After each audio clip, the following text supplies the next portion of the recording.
Caros irmãos e irmãs, queridos irmãos na fé, graça e paz, saudações fraternas.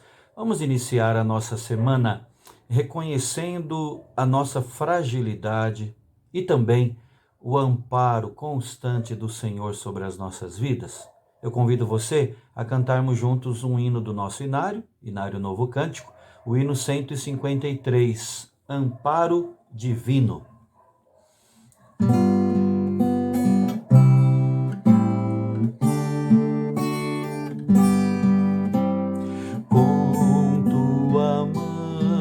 Segura bem a minha, pois eu tão frágil sou, ó Salvador, que não me atrevo a dar jamais um passo sem teu amparo, Cristo meu Senhor.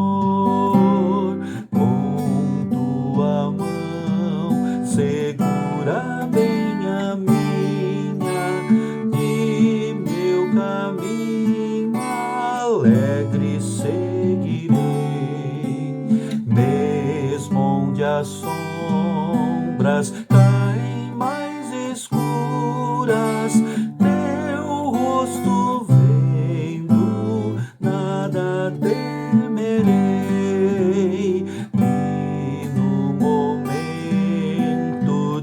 Transpor o rio que tu por mim vieste atravessar, com tua mão segura bem a minha e sobre a morte eu hei de triunfar quando voltares céus descendo, segura bem a minha mão, Senhor, e meu Jesus, conduze-me contigo para onde eu goze teu eterno amor.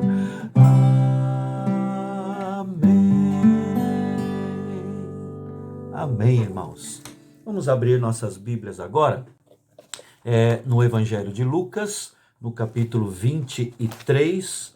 Nós leremos do versículo 39 ao 43. Nós vamos hoje estudar sobre o encontro de Jesus com os malfeitores ali na cruz. Mas enquanto você procura o texto de Lucas, capítulo 23, eu quero dar um aviso e também quero orar antes do nosso estudo. O aviso, irmãos, é que essa semana ainda nós vamos fechar esse ciclo de estudos a respeito dos encontros de Jesus, diálogos e confrontos do nosso mestre, não é?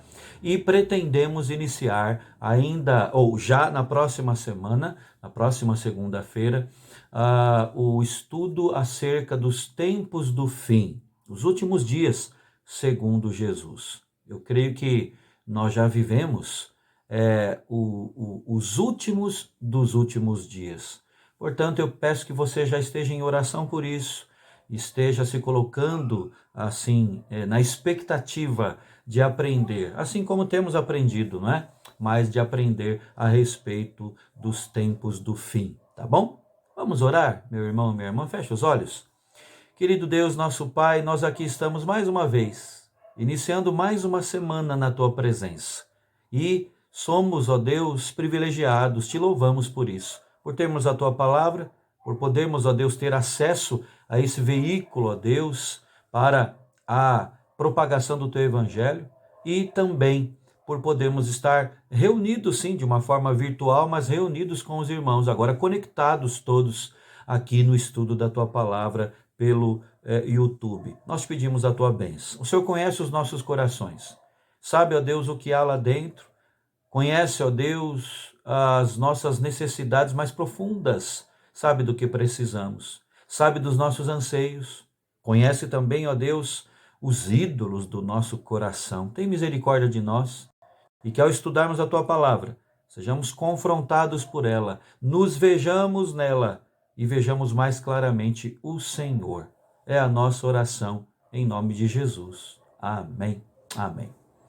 Vamos ler então a palavra, irmãos, Lucas 23, do verso 39 ao 43, o texto sagrado que nos diz assim: Um dos malfeitores crucificados blasfemava contra ele, dizendo: Não és tu o Cristo? Salva-te a ti mesmo e a nós também. Respondendo-lhe, porém, o outro repreendeu-o, dizendo: Nem ao menos temes a Deus, estando sob igual sentença? Nós, na verdade, com justiça, porque recebemos o castigo que os nossos atos merecem, mas este nenhum mal fez. E acrescentou: Jesus, lembra-te de mim quando vieres no teu reino. Jesus lhe respondeu: Em verdade te digo que hoje estarás comigo no paraíso. Irmãos, o episódio da crucificação de Jesus traz à lume, traz à tona um dos feitos mais marcantes do ministério do nosso Senhor, o que de fato caracterizava-o como o único capaz de ser o nosso Salvador, não é?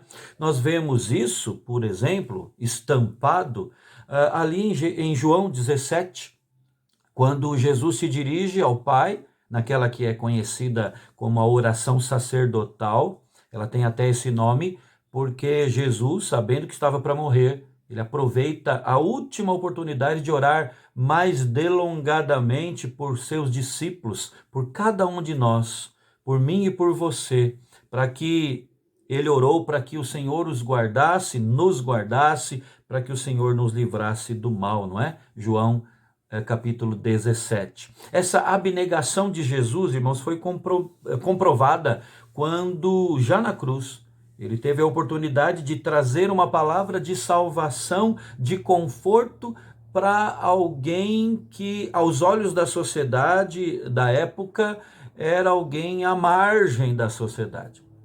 Esta abnegação e esse amor que não dá para descrever, inexplicável de Cristo, se comprova aqui nessa palavra a um bandido, um réu confesso. Muitos acham que precisamos estar no clima, por assim dizer, que precisamos estar num bom dia para demonstrar amor, não é? Como se as nossas obrigações para com o nosso próximo fossem então facultativas, como se as nossas obrigações para com o próximo dependessem de nosso estado de espírito. Quando olhamos para Jesus, nós vemos outra coisa. Ao olharmos para ele, naquela circunstância da crucificação, nós vemos que a sua obediência a Deus não foi por ele questionada pelo fato dele estar passando por tão severos sofrimentos, né? Está angustiada a minha alma, ele desabafou antes de ser preso ali. Cristo sofreu nas mãos dos homens e nas mãos do próprio Deus. Sentiu-se desamparado por seu pai, rejeitado por seus irmãos. Como lemos no capítulo 1 do Evangelho de João, ele veio para o que era seu, mas os seus não o receberam. Eles o mataram sem piedade alguma. É o que está registrado no livro de Atos, capítulo 2, também no capítulo 5. E além da humilhação e do sofrimento por causa da tortura, irmãos, a que ele foi submetido, né? E a violenta morte ali na cruz, as dores de Jesus não foram somente físicas e tampouco somente emocionais, né? O seu principal sofrimento foi causado por levar sobre si o pecado de todos nós, o pecado de todo o povo de Deus, e por consequência o castigo da parte de Deus. Então, por isso que ele foi abandonado pelo Pai, tanto que clamou, Deus meu, por que me desamparaste? Ele foi assim deixado, porque é justamente essa ausência de bondade e a presença da ira de Deus que representa o inferno, não é? Tudo isso ele sofreu na cruz, no meu lugar, no seu lugar, e sofreu ali não aos berros, sofreu ali completamente mudo, como uma ovelha, conforme lemos na profecia de Isaías, capítulo 53. E além de não reclamar por si, mesmo na cruz, ele ainda se voltou para o outro, não é? Ele decididamente não estava num bom dia. Ele também não estava, vamos dizer assim, no clima, mas ele pensou no outro. Ele pensou no alvo do seu amor, não é? O povo dele. Ele veio para sofrer e morrer pelo seu próprio povo. Na sua agonia, ele salvou mais um pecador. Ele realmente amou até o fim, como lemos também no Evangelho de João, capítulo 13. Essa atenção dispensada por Jesus ao malfeitor, irmãos, essa atenção nos humilha pela maneira egoísta como nós costumamos agir na maioria das vezes, não é? Na maioria das vezes, nós só temos olhos para nós mesmos, embora indiquemos, demos sinais de que isso é diferente. Jesus foi crucificado, como lemos, entre dois malfeitores. Embora Mateus e Marcos os caracterizem apenas como ladrões, o termo malfeitor é bem mais genérico. Pode indicar que, além de ladrões, praticavam eles outros tipos de crimes, né? Até mesmo assassinatos. Quem sabe eram agressores sexuais, nós não sabemos, mas o termo, cabe tudo isso no termo malfeitor ali usado. E a morte de cruz, um outro fato, um outro ponto, um outro detalhe importante, a morte de cruz não era a sentença para crimes de menor gravidade, era para criminosos de extrema periculosidade. O fato, então, irmãos, é que, diferente do caso de Jesus, eles não foram sentenciados injustamente. Ao contrário, eles até admitiram a culpa por seus atos, não é isso? Que lemos agora há pouco no verso 41. Um deles ali diz, nós, na verdade, ele se vira para o outro malfeitor, que ali estava também na cruz, e diz, nem ao menos temes a Deus, estando sob igual sentença. Vejam a compreensão dele, ele via Jesus como Deus. E depois ele continua, nós, na verdade, com justiça, porque recebemos o castigo que os nossos atos merecem. E é interessante, irmãos, que os evangelistas também concordam que ambos, não apenas um, mas ambos, insultaram Jesus durante a crucificação. A pergunta, então, que não quer calar é a seguinte, o que aconteceu durante aquelas 3 horas em que Jesus esteve crucificado ali do meio-dia até as 3 da tarde, que fez um daqueles bandidos mudar de atitude tão drasticamente assim, né? A resposta a essa pergunta não está explícita aqui no texto. A Bíblia não é clara quanto a isso. A Bíblia mostra, sim, a mudança drástica, mas o que ocasionou isso, nós não temos aqui de modo claramente colocado. Mas a gente pode considerar algumas possibilidades, não é? A primeira possibilidade, motivo desta mudança drástica ali naquele malfeitor crucificado ao lado de Cristo. A primeira possibilidade pode ter sido o medo de se encontrar com Deus. A carta aos Hebreus diz que horrível coisa é cair nas mãos do Deus vivo. Então, ao repreender o outro bandido, ele fez menção, o outro ali que estava, ele fez menção a respeito da necessidade de temer a Deus nessa hora. Como lemos aqui, nem ao menos temes a Deus, estando sob igual sentença. Ao se aproximar da morte, irmãos, até o ímpio pensa em coisas que ele nunca pensou antes, não é? Ao se aproximar da morte, até o ímpio pensa na imortalidade da alma. Até o mais descrente, ele pensa no pós-morte, sim. Ele pensa em como vai se apresentar diante de Deus. Há indagações profundas no coração do ser humano diante da realidade da morte. Por isso que foi dito já que um dos momentos mais importantes da vida é justamente o momento que antecede ali a nossa partida deste mundo, né? Serei aceito na presença de Deus, eu vou para onde? Eu vou entrar no céu? Minhas obras, o que eu fiz aqui nessa vida, foram boas o suficiente? Muitos nesse momento entram em desespero. Não conseguem respostas a essas perguntas, né? Ou então as respostas são ainda mais assustadoras que as próprias perguntas, não é? É por isso que o apóstolo Paulo, escrevendo uma de suas cartas, ele diz assim, eu estou falando sobre a vida com Cristo, depois desta vida, para que vocês não sejam como os demais, sem esperança. Pode ter sido o medo de se encontrar com Deus, que tenha trabalhado no coração daquele malfeitor, não é? Pode ter também sido, uma segunda possibilidade, a própria súplica de Cristo, né? Pai, perdoa-lhes porque não sabem o que fazem. Isso está no verso 34 aqui. Nós não lemos, mas está um pouco antes. Pai, Jesus perdoando, né? Olhando para os que estavam fazendo aquilo tudo, até caçoando dele, e disse: Pai, perdoa-lhes porque não sabem o que fazem. Se Jesus estava sendo motivo de zombaria da parte de todos, pense nisso, como ele podia ainda rogar o perdão para eles?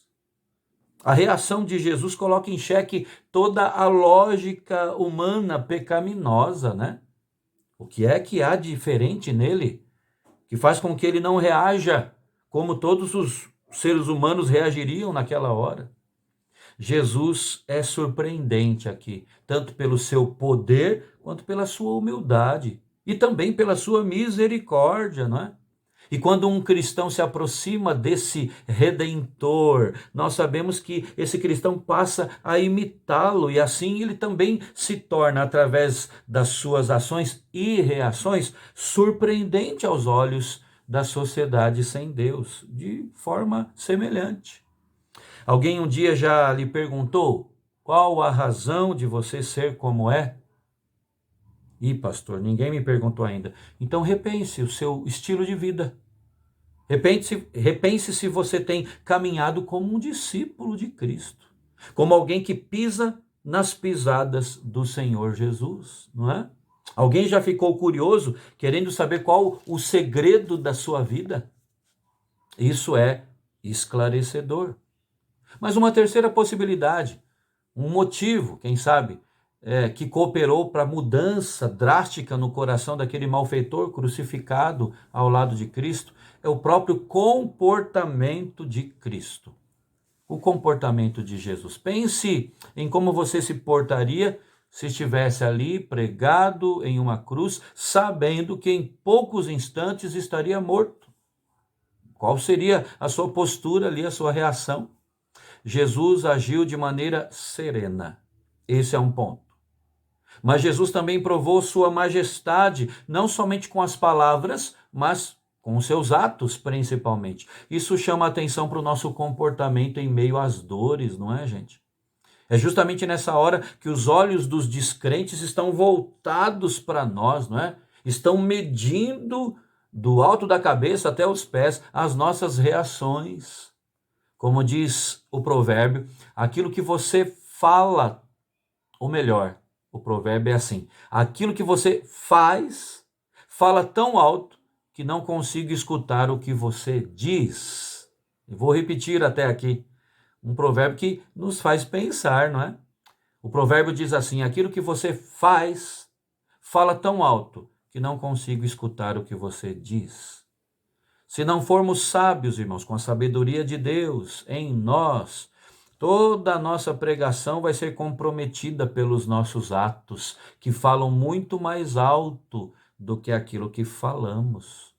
Por outro lado, é no meio do sofrimento que temos uma mensagem ainda mais relevante, né? Pois será, em primeiro lugar, aplicável à nossa vida e se tornando, portanto, um testemunho de Cristo. E a quarta e última possibilidade que eu gostaria de verificar hoje com os irmãos é uma possibilidade do motivo da mudança do coração deste malfeitor, não é? É a própria obra do Espírito Santo. Essa não é uma mera possibilidade, é com certeza o que de fato ocorreu.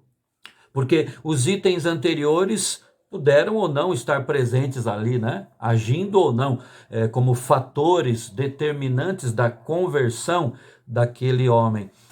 Mas a obra do Espírito Santo é imprescindível, ela é essencial. É o Espírito Santo que destrava o coração humano, né? É o Espírito Santo que convence do pecado, da justiça e do juízo. É o Espírito Santo quem usa pessoas e coloca-nos em circunstâncias para que haja essa transformação de dentro para fora, a transformação do coração. Eu quero encerrar a minha palavra hoje fazendo uma pergunta a você. Vimos aqui o malfeitor, mas vimos aqui o redentor desse malfeitor. Olhando para as atitudes de Jesus naquele momento de cruz, naquele momento de injustiça, naquele momento que antecedia, ele sabia disso, a sua própria morte. Se você pudesse fazer um último pedido antes de morrer, qual seria? Quais os pensamentos que tomariam a sua mente ao saber que a sua vida estava por um fio? O momento mais importante da vida talvez seja o momento ali da nossa morte. Que Deus complete essa mensagem, complete a sua palavra, que é viva no seu coração, meu irmão, minha irmã. Eu convido você agora a orar. Aí, junto com seus familiares, feche os olhos e diga: Senhor, a minha vida está aqui. Obrigado por tão grande amor demonstrado por Cristo a um malfeitor, e eu não sou melhor que ele. Obrigado por tua misericórdia. E rogue a bênção do Senhor sobre os seus. Deus abençoe. Um fraterno abraço. Até o nosso próximo estudo, se assim Deus quiser.